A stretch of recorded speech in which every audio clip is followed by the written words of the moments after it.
आइए समझते हैं आज के इस वीडियो में एग्जैक्टली क्या हुआ है।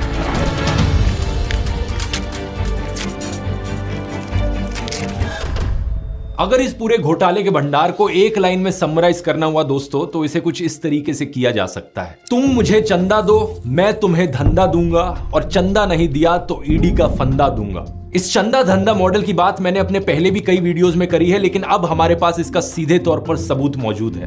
2017 की बात है, जब मोदी सरकार ने ये इलेक्टोरल बॉन्ड्स की स्कीम इंट्रोड्यूस करी थी और इसे एक चंदा लेने का जरिया बनाया पॉलिटिकल पार्टीज के लिए। Finance minister Arun Jaitley today announced the contours of electoral bonds for funding of political parties. खास बात यह कि इस स्कीम में सारी चीज करी जाती जनता से छुपाकर। कौन सी कंपनियां किन पार्टियों को कितना पैसा देंगी, इसका कुछ नहीं पता चलना था हमें। जो लोग इस खबर को उस वक्त फॉलो कर रहे थे वो पहले ही समझ गए थे कि यहां एक बहुत बड़ा घोटाला होने वाला है। आज से 7 साल पहले मैंने भी ये वीडियो बनाया था और खुलकर बोला था। 22 मार्च 2017 इस दिन से करप्शन लीगल हो चुका है इंडिया में। कंपनी को यह बताने की जरूरत नहीं है कि वो किस पॉलिटिकल पार्टी को डोनेट कर रही है अपना पैसा। ये तो सुप्रीम कोर्ट का हम सबको धन्यवाद करना चाहिए कि 7 साल बाद इस स्कीम को अनकॉन्स्टिट्यूशनल घोषित कर दिया गया, और ये जो सारे घोटाले इन 7 सालों में हुए अब ये बाहर आ रहे हैं, हमें पता लग पा रहे हैं। हाल ही में हुई इंडिया टुडे कॉन्क्लेव में होम मिनिस्टर अमित शाह ने खुलेआम झूठ बोला इलेक्टोरल बॉन्ड्स को लेकर। इन्होंने कहा कि टोटल बॉन्ड्स 20,000 करोड़ रुपए की बेची गई, जिनमें से बीजेपी को सिर्फ 6,000 करोड़ की मिली, तो बाकी 14,000 करोड़ की बॉन्ड्स किसके पास गए? भारतीय जनता पार्टी को अप्रोक्सीमेटली 6,000 करोड़ के बॉन्ड मिले हैं। टोटल बॉन्ड 20,000 करोड़ के, तो 14,000 करोड़ के बॉन्ड कहां गए? इनके सामने एक टीवी न्यूज एंकर भी बैठे थे जो हाथी की खिचड़ी खाकर बैठे हुए थे। या तो ये भूल गए या फिर हिम्मत नहीं हुई इनकी अमित शाह को फैक्ट चेक करने की, क्योंकि as per ECI data total bonds 20,000 crore की नहीं बल्कि 12,700 करोड़ की थी। अप्रैल 2019 और जनवरी 2024 के बीच में जो इनकैश करी गई।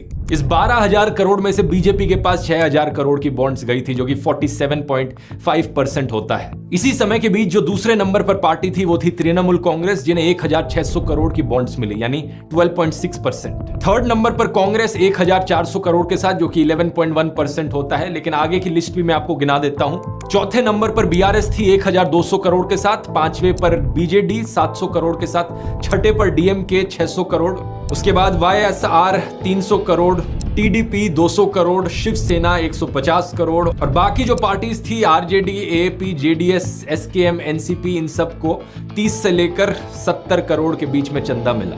इस लिस्ट को देखने के बाद कई बीजेपी पॉलिटिशियंस और गोदी इन्फ्लुएंसर्स बहाना मारते हैं कि बीजेपी तो बहुत बड़ी पार्टी है, 300 से ज्यादा MPs हैं, इतने सारे MLAs हैं, हजारों पार्टी वर्कर्स हैं, तो उन्हें ज्यादा चंदा मिल रहा है तो जस्टिफाइड है ना।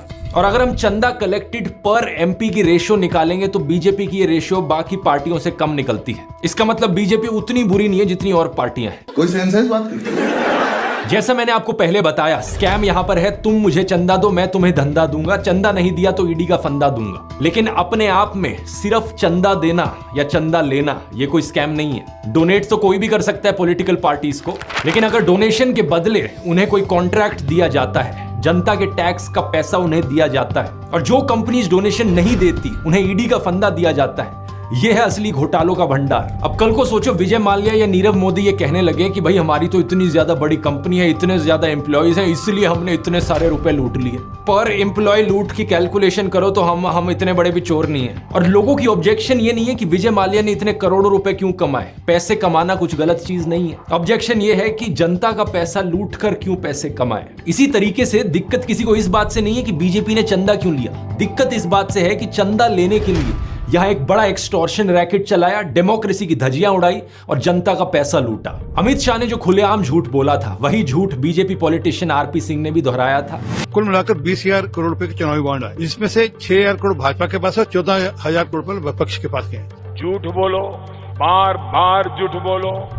और ये ANI, Dainik Jagran, India today, इन सब ने इसी झूठ को बिना चेक किए पब्लिश भी कर दिया। झूठ पकड़ना तो छोड़ो, इंडिया टुडे वालों ने तो हेडलाइन भी डाल दी, अमित शाह ब्लास्ट्स ऑपोजिशन। और फिर ये लोग रोना रोते हैं कि हमें गोदी मीडिया क्यों बुलाते हो। लेकिन अभी के लिए मुझे लगता है वीडियो काफी बड़ा हो गया है, तो इन सारे केसेस की बात एक अगले एपिसोड में करते हैं।